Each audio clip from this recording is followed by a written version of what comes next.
What is up, Facebook land and YouTube land, or whoever's watching? My name is Timothy Wenger, and I am from The Man Effect, and this is live interview number 8. 8. Anyway, in this week's episode, I'm going to be bringing on a friend, Patrick from Pivot Image, and he should be tuning in here pretty soon. So if you're tuning in right now, watching, let me know. Drop a comment, say what's up, say hello, tell me where you're watching from, the name of your dog. I mean, shoot, just tell me everything. All right. All right. Boom. There he is. Well, hello. What is up? Not much, my man. How you doing? I'm doing good. We've been chatting for like the last, half hour to an hour or so. So I feel like this is just going to be a good natural extension from what we were talking about before, which is good. Perfect. Well, first, I just wanted to say cheers. We decided that we were going to drink to masculinity, and I just wanted to have a beer. Let's say cheers to your recent relocation too, as well. And since, I'm just kidding. Oh, yeah, fuck absolutely. you. All right. Damn, you're killing me. Anyway, so everyone who's tuning in, thanks for tuning in right now. This is my friend Patrick Kenger. Kendra. We realized Kenger. Our last names are so similar. It's crazy. By one letter. Anyway, Patrick is from Pivot Image, and you are an image consultant, correct? Correct. Exclusively for men, too. So, handling that department. What about bi? Hey, man, like, whatever. As long as you got a male body that we can dress, I suppose, I can work with you. Never actually had the opportunity to do that. But, hey, I'd be open to it, But it's cool, like, focusing just on men. Yeah, whoever, yeah. Sorry, I just threw you a curveball there. Well, Patrick, what I've been doing for the last, 8 weeks has been just picking people's brains about masculinity. And being that you're in the realm of style, I feel like that's a definite attribute of taking care of yourself externally as a man. And yeah, so sure. I'm just really excited to pick your brain. And as we go, to people tuning in, if you want to ask Patrick a question about style or his perception of masculinity, please feel free. Absolutely. And I'm trying to think if there's anything else. You ready to jump in? Let's do it, my man. You need to stretch, or I'll get a few in there. You know what I mean? Hopefully, you're not going to ask me anything too hard, and I won't need to stretch like crazy. But I'm ready. Let's do it. All right. So the first question I ask everyone, it's the same, is if you were to describe what it means to be a man in one word, what would it be and why? So I was telling you before that, when I originally saw your work and saw all the photos that you were doing, like, I naturally tried to answer that question. And it took me a long time because there was a lot of good things that came to mind. What I'm sort of settled on right now, and of course this changes like probably where I am at in life, but to me it means balance. So balancing everything. Like, I think the aspect of being like a gentleman is trying to balance basically everything in your life, from and on both sides of masculinity, saying, sometimes you're a gentleman, right? And that side, sometimes you're an animal, right? And just the marriage of those two things. And, everything that we do, whether all these different aspects of masculinity, like, they're just tools in the toolbox, right? So you got to think about when to actually break those tools out. And, you see a lot of guys sometimes being overly alpha or sometimes being overly gentle and passive, right? And I think it's really about balance and marriage from the two. That's where I'm at. Dude, I love it. Balance is like a really, that's a skill in all areas of life. Absolutely. Because, and when you're dealing with emotion too, sometimes that takes over, and, trying to have cooler heads prevail. And just balancing that aspect, like, that's a difficult challenge for men these days, difficult challenge for me, for sure. Yeah, absolutely. Dude, I think it's Louis just asked a really good question, which is, what's the number one threat to masculinity?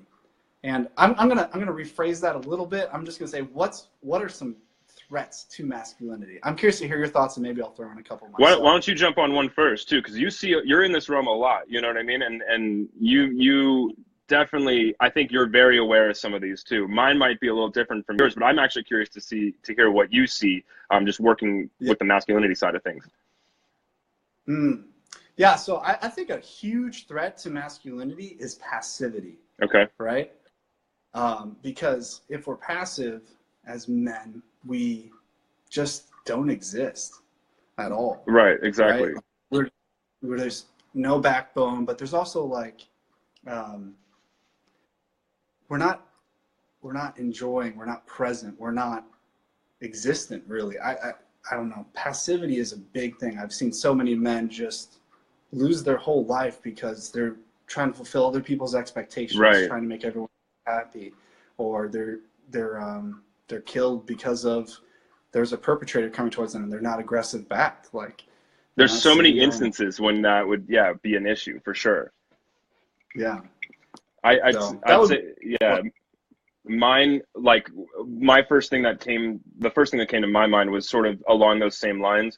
Was I had two, and they're kind of in the same realm, like, a lack of action, and then sort of, or like even a lack of creativity, because what I see in my work is a lot of men just go down to the status quo with their style, with the way they take care of themselves. But that applies to a lot of different things too. That can apply to your job. That can apply to, how you deal with women. They just, taking the low hanging fruit, I suppose, and not pushing yourself further. Just saying, okay, I'm good where I'm at. That to me, Mm, that's a huge killer in men because, you know, basically as we settle, that becomes the new norm, and people are just constantly downplaying themselves to like the lowest common denominator within their group. You know what I mean? So hanging around men that sort of push the boundaries a little bit and getting out of that group, like that's a big one. And I see a lot of guys do that just in my work, and not expressing themselves the way they want to is sort of what I was going with, like lack of creativity. mm. So you encounter that a lot, like guys just like holding themselves back out of fear and out of like, It's all just normal. It's like guys say, this is the way that I'm supposed to look, right? Because this is the way everyone else wants to look. And then when you really dive in there, you realize that like they have a great sense of their own personal style. Like they have these other external hobbies, and maybe they're an outdoors mm, guy, right? And there's elements of that we can work into like a personal style for them. But they just say, nope, this is what people wear to the office. We go shop at this store, and that's it. And they don't take charge and say like, let me bring some of my own personality into my own life, and like let me shine that through to the rest of the world, right? It's just mm, saying like, from the outside, let me just blend in, right? mm. I think a lot of guys are trying, or maybe they think they're doing something, but they just end up kind of looking a little bit normal. So taking charge of that and saying, let me experiment a little bit, let me actually be brave enough to, whether it's wear something, say something, to really let their own personality shine through. Their clothing, within their words, the way they cut their hair, anything. That's just what I deal with, and that's what I see in my work. How often have you found that your perception, or let's just say judgment of a man, and that like when you initially meet this person virtually or in person, and then you get in depth with them, Yeah. how often your judgment of that person correct? I'm sorry. Say that one more time. How often? What? Is your judgment of that person correct, right? So like you Uh, see someone and you're like, man, this guy's carrying himself like he's super insecure in this area, or yada yada yada. How often is that right, or is that proven wrong to you? I mean, Because I try to go in with like more of an open mind, and say, like, let's just see. Part of my job is going into their personality and extracting things out of that, right? So going in and just whatever. I mean, all the time I go through and I do sort of like initial thoughts, like how they're coming off right away before I really dive into their bio and read what they have to say to me. I have them yeah, send me 3 images and like how they're appearing right off the bat. And sometimes it is like that. Like, okay, this guy is a little bit more passive. Maybe looks a little fragile, not so masculine, or he's overly so, he's trying to compensate for something.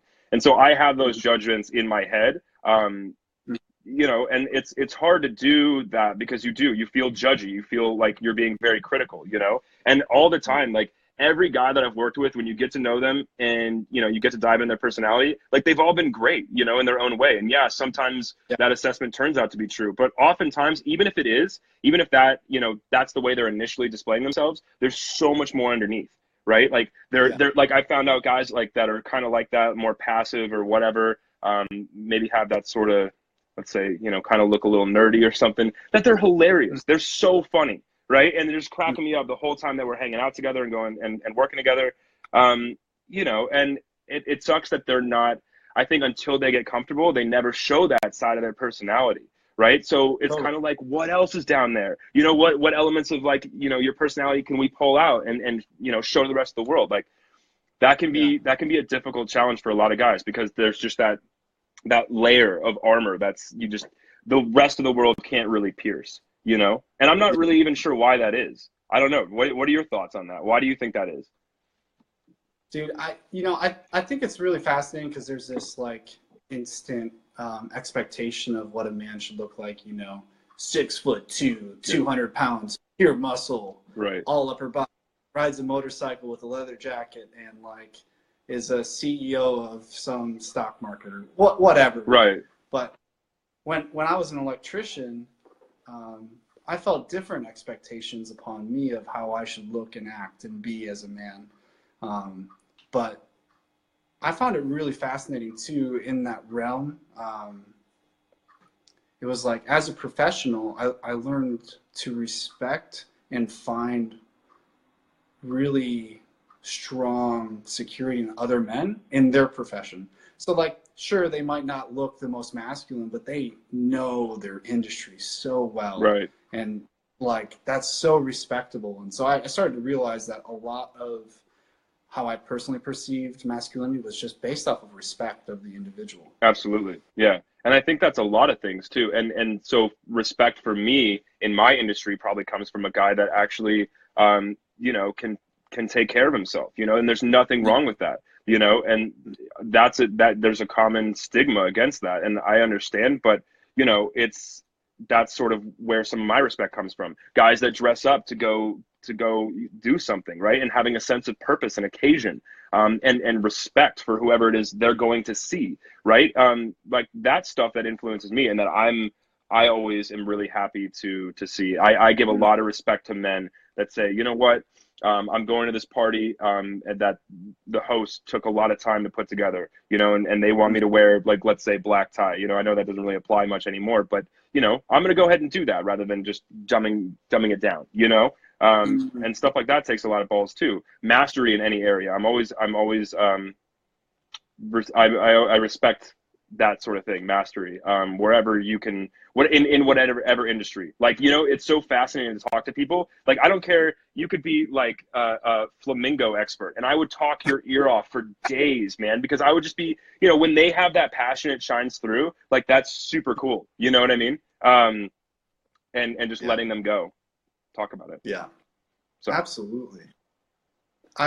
So I'm really curious, in your journey of working with men, they say like, if you want to learn something, you should teach it. Yeah.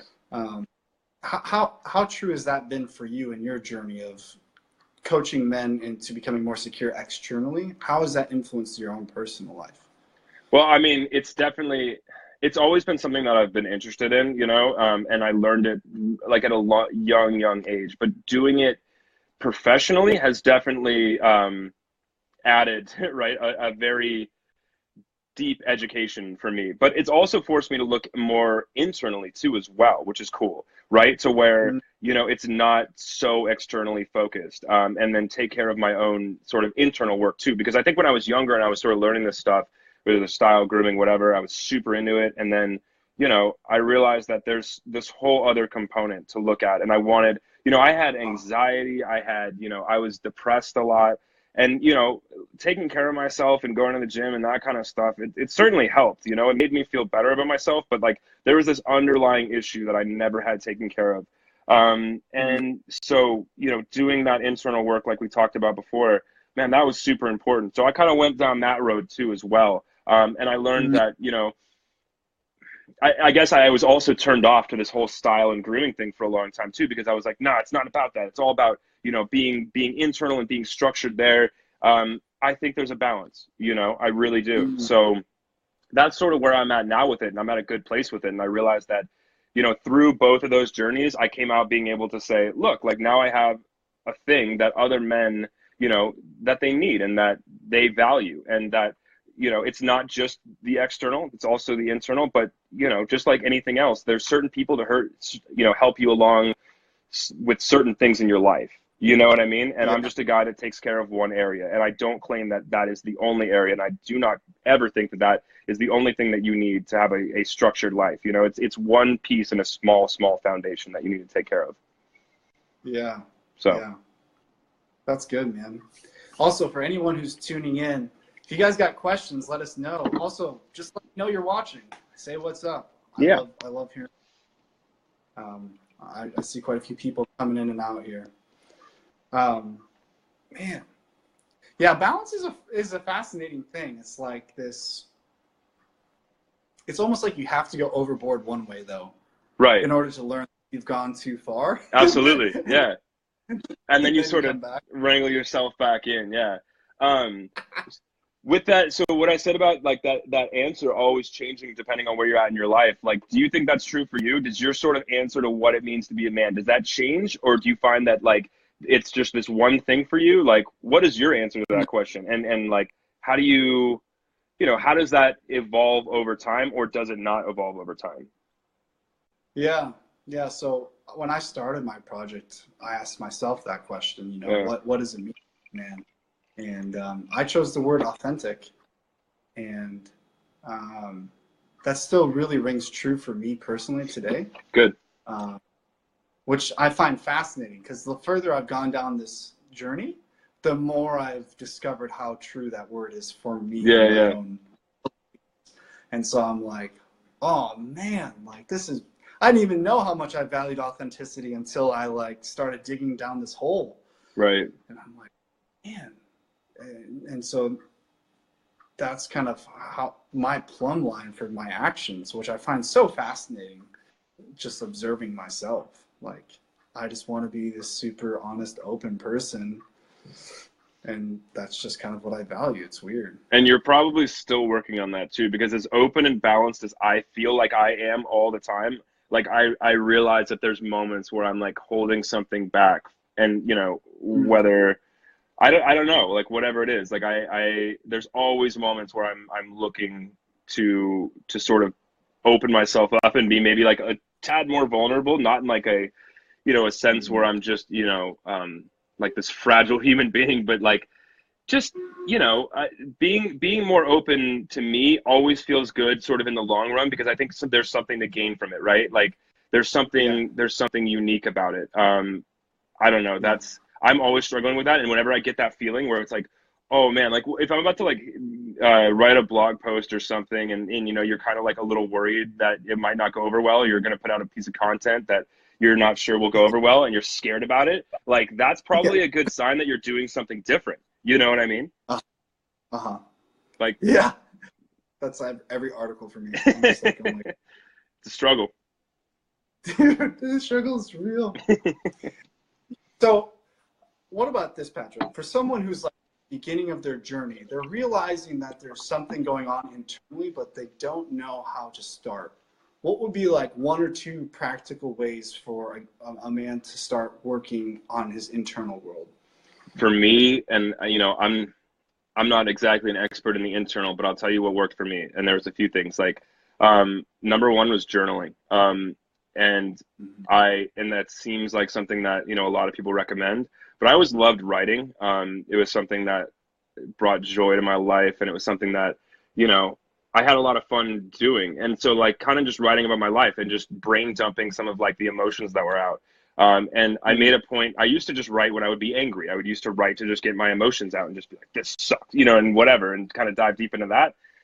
I forced myself to write every day more so. And I would kind of track what was going on in my life. Yeah. So every morning I wake up and I try to write, 2 pages worth in a journal, and some people call that morning pages or whatever. And what's cool is to look back upon that, like I'll open journals from 2, 3, 4 years ago, whatever.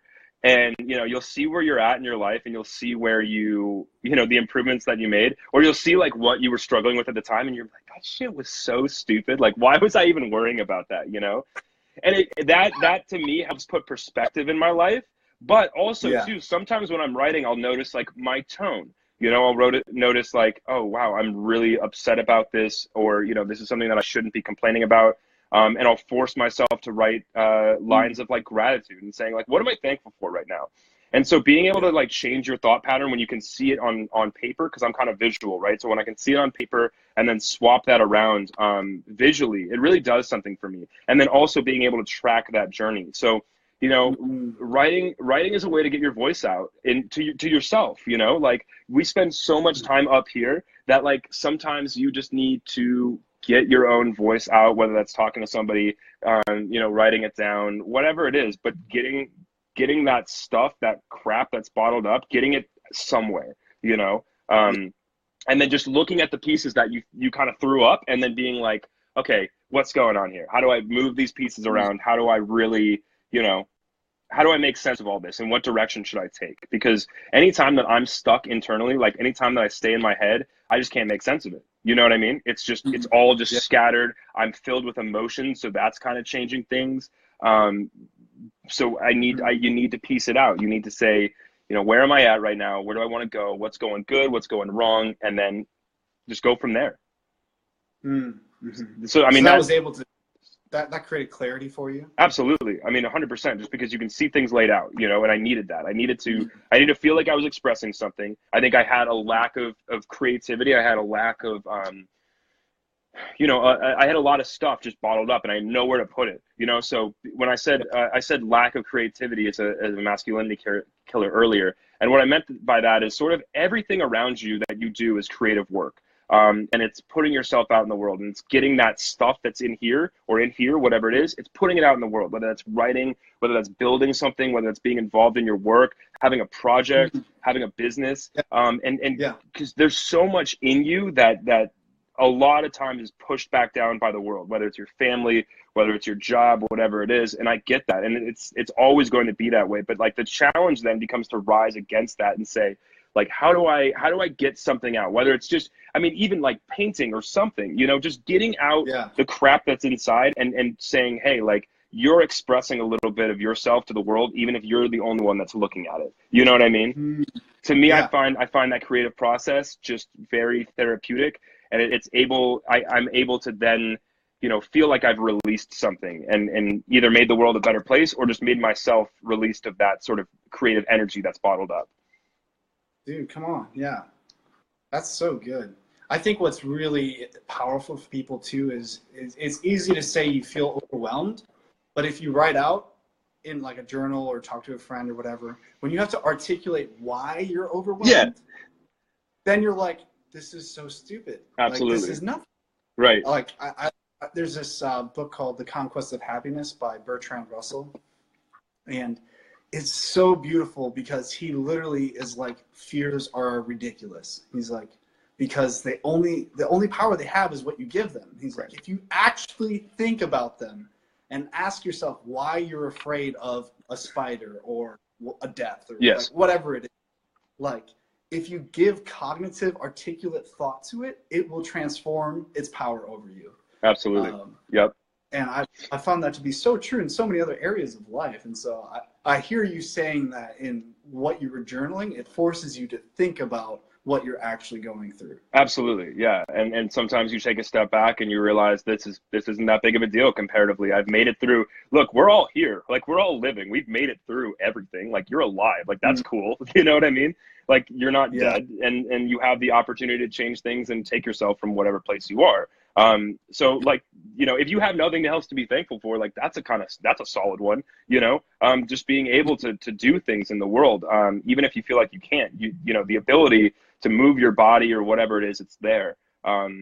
So that was a big one. What you mentioned, sort of thinking about your feelings and or your fears and that brought up another one for me. So I would dabble with meditation too and stuff like that, and I'm Yeah. sure you've done some of that work as well. And that's sort of like an on and off struggle for me, I'll be honest. Like getting that in, but I try to do it at least 3 or 4 times a week. But one thing that taught me that I've been able to carry over every day was taking a look at your emotions and knowing they won't kill you, in the sense that, like, I will be so angry or so afraid or so anxious or whatever it is, and I go, okay, think about your body, think about so your heart's beating, you're breathing heavy, okay, you're sweating a little bit, and you take a look at your physicalities, right? And you say, okay, like I'm feeling this, I'm noticing this. These aren't up here. These are in my body. What matters is up here. Okay. So taking yourself out of that, realizing your head is not, it's not in here. It's not in your body. It's up here. You know what I mean? It's your mind. That thing can be solid, right? Don't let your body and the way it's responding to something influence your mentality. And that's something that I struggled with. I mean, even now, like, I don't do video, right? Like, I'm not like this kind of guy that does Facebook live videos. Like, normally when I'm on videos, I'm doing them with clients and stuff. So like, even doing that, like, how does this work? How does whatever, and doing, you feel a little bit of that anxiousness because it's something new to you. Is it good? Yeah. Like, this is fun. Like, this is fine. But so knowing that it's just there and that it's something that you're going to deal with and that your body always will respond to, but knowing that it's not going to kill you, knowing that your mind is solid and sound, and that it's just your body responding to something that it shouldn't be responding to in that way. You know what I mean? Dude, yeah, absolutely. Yeah. I think I referenced this before, but I was reading, this guy was talking about how as humans, we actually physically manifest anger in our bodies as intention. He's like, so it's actually impossible for you to be angry and fully relaxed at the same time. He's like, that's interesting. Yeah, that makes sense. And so I'm like, man, like, if that's true, like, what other emotions are we carrying physically, like manifesting in our bodies? Probably so many. Right? So it brought a whole new level of appreciation for like breathing and meditation to me, because I'm just like, those like exercises, just like just letting it go, like you're actually letting it go. Do you do it every day? Meditate? No. Okay. No. God, no. At least we're being honest, you know what I mean? Like, try it. I know it's like one of those things that it's good for you, but you just struggle with doing it every single day. Yeah. Dude, I'm like I like to get obsessed and get in ruts of like trying new things and doing stuff. So like, I laid on an acupuncture pad every morning for like 30 minutes, 40 minutes. And that was, how was that? Fun. Yeah, right. That was awesome. And then, like, I'll just try different things and see what I like. It's just, that's kind of just my nature. I like to be my own guinea pig. Which is like probably the best way to go through life, because something ends up sticking, and you're like, yeah, that's really useful. Like, I should do that more often, like you got to throw shit against the wall. And like, that's the only way you find out if it's going to work, Yeah. I mean, that's how all my hobbies, I mean, that's how I've stuck with doing the Manifest and doing these interviews, is like, I just tried stuff. And I really like this. I'm just going to keep doing this. Yeah. I mean, also for you, I think there's a sense of why behind it, right? Like, there's a bigger motivation than like yourself, and that kind of stuff. And like, I've tried other stuff before, like business wise, and it's just never really like taken hold for me, in the sense that like, I probably just wasn't as motivated, so like, there's totally. Yeah, I forget what there's a business kind of guru guy that says, you start with why, and that's I think it was Tony Robbins that says, you start with why, and then what's up? Oh yeah. That's it. Yep. People don't care what you do; they care why you do it. Right. Absolutely. I mean, and I think for me, even if people did care what it was over why, it's like, I care why. Like, I have to have my own internal motivation, and like, other than just being like successful or whatever, because you're constantly just struggling and grinding and that kind of stuff, and like, your own stuff can't bring you through that. You know what I mean? Your own mentality can't bring you through that. But yeah, that was a good, I like that from Simon Sinek. I like him a lot. He's got some good stuff. Dude, for sure. So inspirational. Absolutely. That's what I've been really trying to hone in personally on my own why. It's like, for me personally, I've really been wanting to push to help men grow in emotional intelligence. Okay. Because I just feel like that's such a powerful motivation and foundation to succeed in life. When you say emotional intelligence, like what are you kind of referring to, I guess, Yeah, so emotional intelligence kind of could be encapsulated like the self-awareness and awareness of others' emotions. Okay. That could be a good way to boil it down. But I mean, intangibility, it's like your communication skills, your ability to be self-aware and to read others, and to how to communicate and articulate well. Right. It's a powerful tool that has been undervalued because of like a high value for IQ. Yes. Which isn't a bad thing. Like IQ is not a bad thing. That's not what I'm saying. But there's been a lack of emotional intelligence being taught. And so that's just something I'm really passionate about. I would love for men to have a vocabulary to be able to know what they're feeling and why they're feeling it. Absolutely. And being able to express that in a way that's like, helpful for the other people around them to understand that. You know what I mean? Totally. Getting it out there. Yeah, absolutely. Exactly. Man, talk about something that's needed in the world. Yeah, that's a good one for sure. Because I think there's definitely a lack of that in the world. Absolutely. Yeah. Yeah, I mean, I needed it. I still need it. Yeah, I was going to say, so do I. Yeah, it's like it's a constant project for sure. Yeah. So I'm really curious, what have been some like really pivotal moments in your life to help you just kind of like be more aggressive and actually do things? And I know your pivot image, and I kind of use that pun on words or whatever, but right. So, what have been some like really like what happened? Like why are you doing this? I guess there's a lot. I mean, so like what I tell guys is in elementary school, middle school, all that kind of stuff. Like I was not a very good looking kid. Like, and whatever, it's fine. It's not a big deal. So, but you saw like the cool kids, and this gets so like superficial, but like, that I was young, and you saw them like getting more respect, right? And to me, it was like I hated like kind of getting picked on. I hated that feeling of just because I didn't look good, or you didn't have this type of clothing or whatever, like you weren't cool.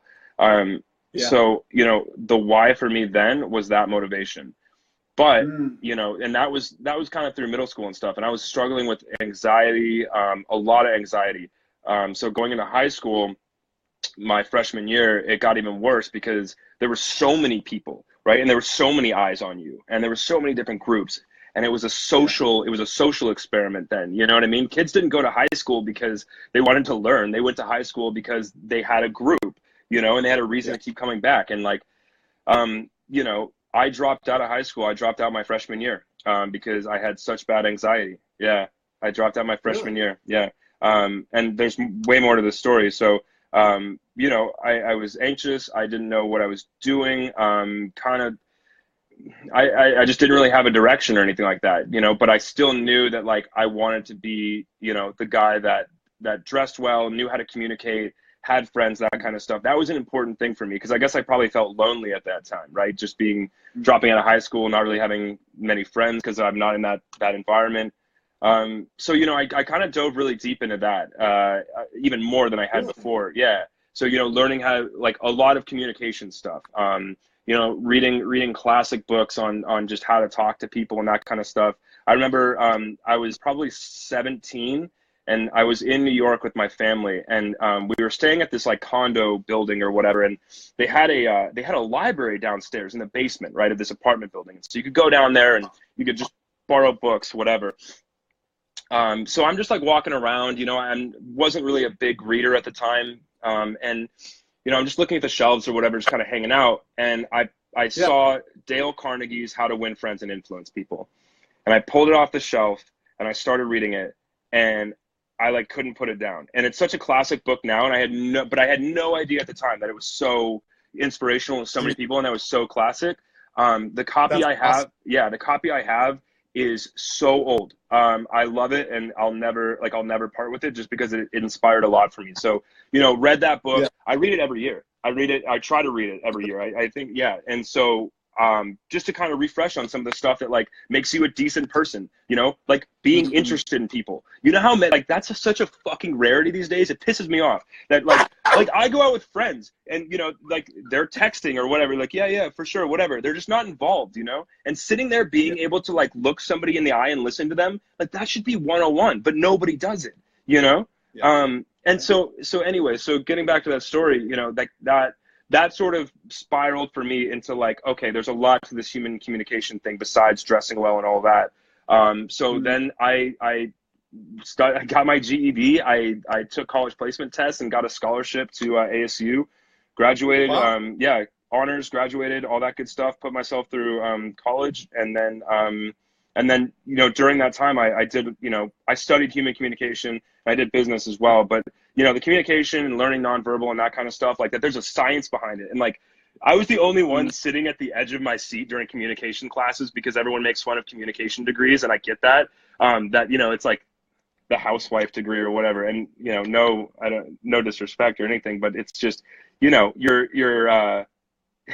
some people see it as a worthless degree, but I'm like sitting at the edge of my seat, like, oh yeah, like tell me more. Like that's just so fascinating. So looking at the psychology behind it and stuff, it was really, really interesting to me. And then that sort of spun off into, okay, what can I do to help guys with that? And, you know, so I created this thing 2.5 years ago, almost 3, I think now. And it's been great. And I get to help guys with everything in that realm, just communicating who they are to the world in a better way and making them feel good about themselves too.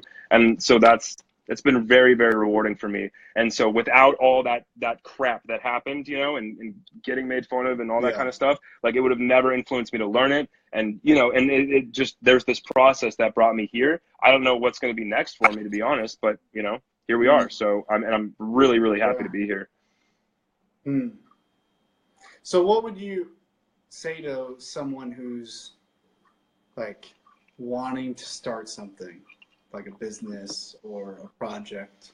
What would be like an encouragement to them in their journey?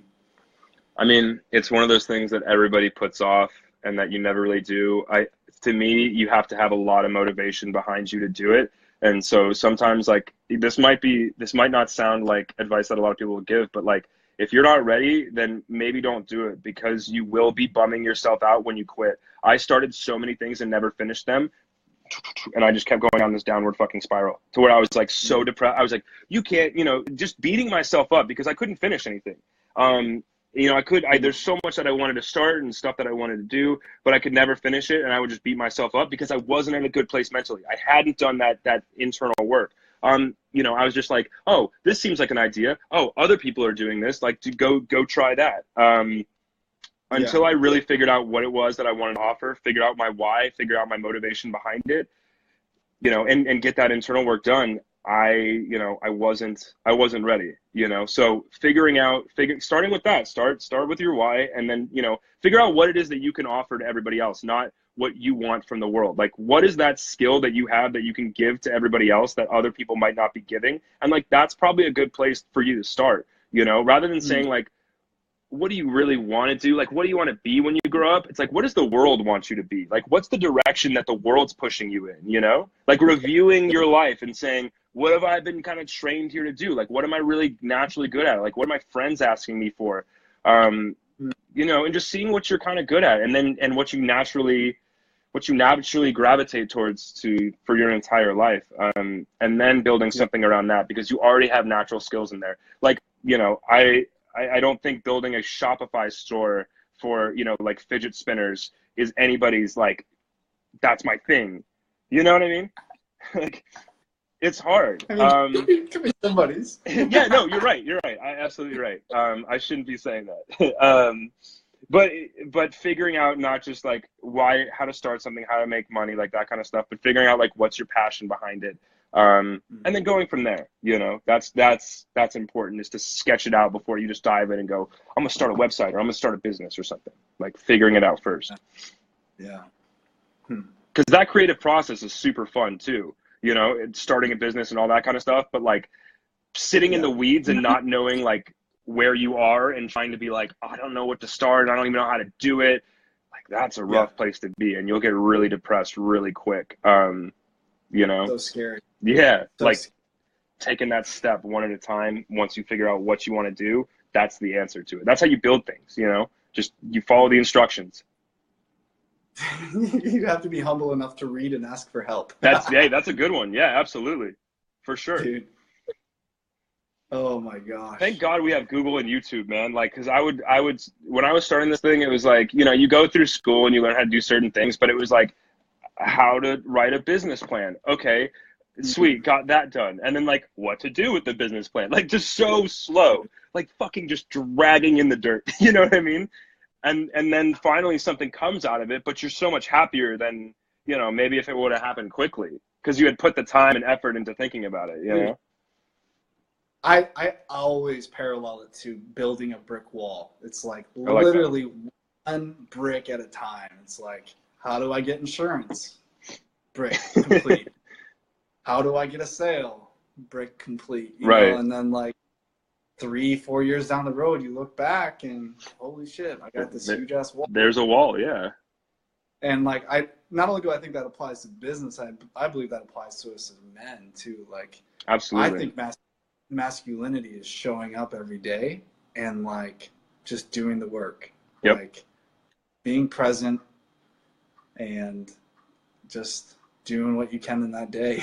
Absolutely, yeah. Because you get hung up, and I think that's all people, but you get hung up on like everything in front of you, you know. And I think the answer for everybody, whether you're male or female, is to just sort of build. You know, it's like step by step, one at a time, for sure, until you build something beautiful. But you know that, especially for men, because there's a lot of pressure on us for sure to build and to have these empires and that kind of stuff, right? And be super alpha, whatever it is. I don't know. But yeah, like just taking a step back, man. That's, you know, life is good. Like it's if you take it step by step, like instead of just looking at the mountain and saying, how do I get up there? Like things are possible. And like that's when I'm happy, you know, when I'm building and like when I'm just taking small steps, because I know I'm getting up the mountain. I just don't like, you know, I'm doing something to progress up there rather than like crying at the bottom of it, which I spent a lot of time doing, you know, thinking about how to get there.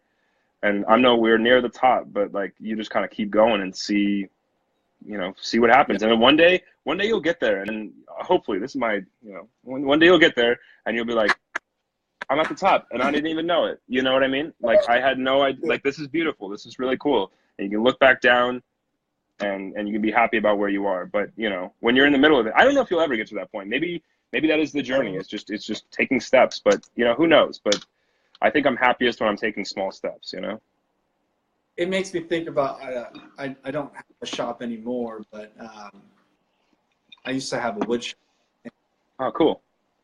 The second I would get done with a project, I would start another one because I was just so excited to take on a new challenge. Yeah.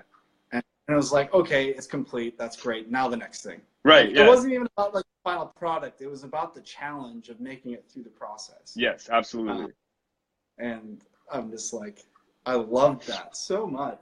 It's so, yeah, it's cool because that's when you're happy is on the journey, right? Because like if you hike a mountain, how long do you spend on top versus how long do you spend hiking it? You know what I mean? You get up there. Yeah, really. You get up there and you're like, that's cool. And then you know, this is beautiful. It's the air is great up here. The view looks great. But now what? Okay, like there's that mountain over there. Like let's go climb that one. You know what I mean? Like that's how that works. Yeah. And you know, you don't sit up there forever. You got to come back down and start something else. You got to climb another mountain. And that's kind of the way I look at it too, you know? I wonder what percentage of time mountaineers spend on the peak compared to their journey. That's a good question. And like I'm talking like the big mountains, you know, like the crazy stuff. That's a good question. I know when I hike, it's not overly long.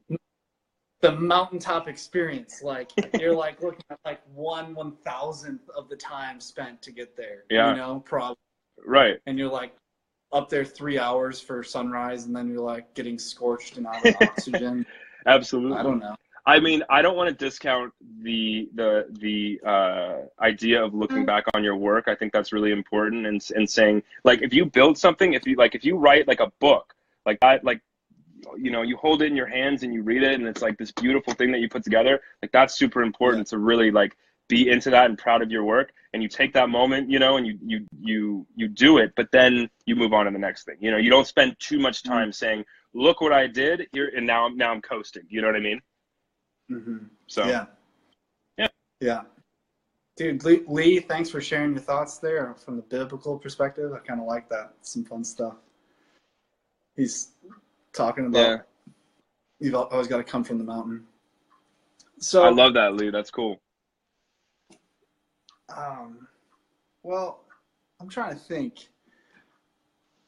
I've never even. It's just my mind's kind of blown right now about thinking about the percentage wise. I'm like, it's just like, let's say, my life is the process, and every now and then I hit a mountaintop experience. Right. So yeah, absolutely. that's just really funny to me.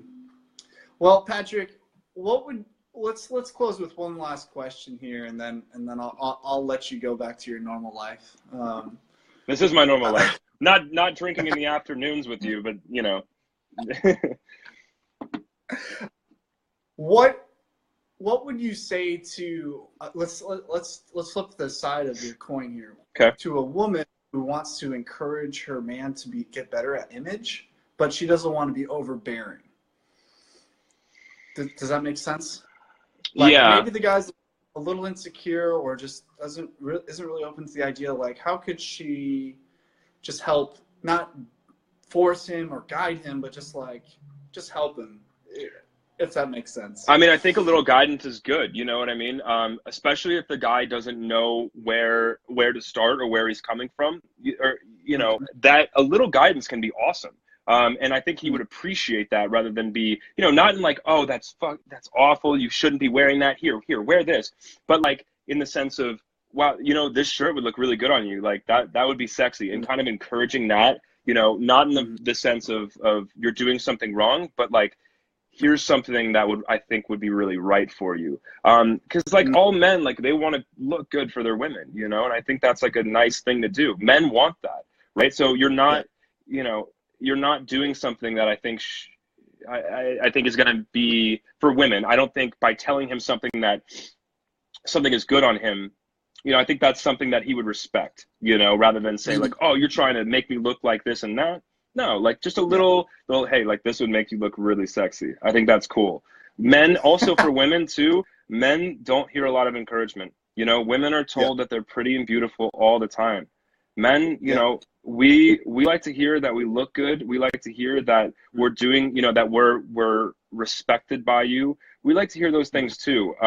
You know, a lot of guys probably won't admit to that, but I absolutely will. I don't need validation, but I do like to know that if I put an effort for you, that it's well received.